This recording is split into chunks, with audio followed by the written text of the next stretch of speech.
Islam secara ideologi itu mereka mengambil ayat-ayat yang sebagian ayat Al-Quran diterjemahkan sedemikian rupa untuk kepada kejahatan.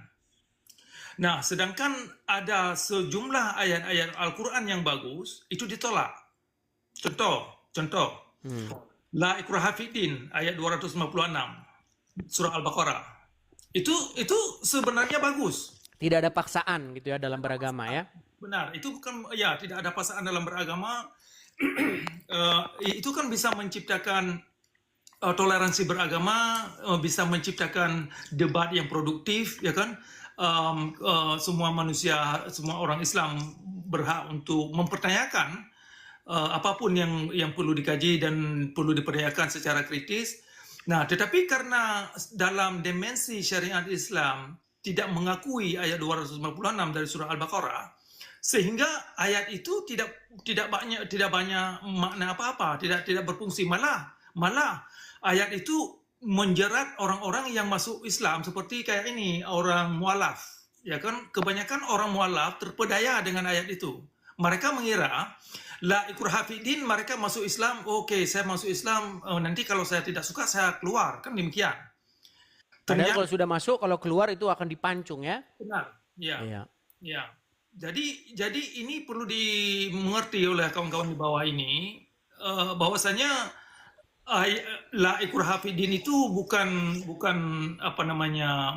bagian la ikraha fiddin itu adalah hanya slogan untuk menggait orang yang ingin masuk Islam, tetapi ketika mereka masuk Islam, mereka tidak punya hak untuk menggunakan ayat itu lagi. Nah, satu hal Pak Cakra, gini. Ya. Banyak sebenarnya kita ini atau pemimpin-pemimpin negara ini itu sebenarnya yang muslim ya, hidup dalam kemunafikan. Kenapa saya katakan hidup dalam kemunafikan? Karena menurut Al-Qur'an, barang siapa yang tidak memutuskan perkara berdasarkan apa yang diturunkan Allah, itu adalah orang-orang yang zalim, orang-orang yang kafir. Karena mereka tidak memutuskan perkara berdasarkan apa yang diturunkan oleh Allah.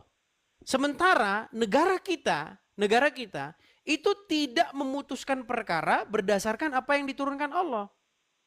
Contoh misalnya, di negara kita kalau orang mencuri itu ditahan. Kalau orang berzina itu ditahan juga. Kalau orang mengganti agamanya bahkan nggak apa-apa. Sementara menurut Al-Quran, menurut hukum yang diturunkan oleh Allah,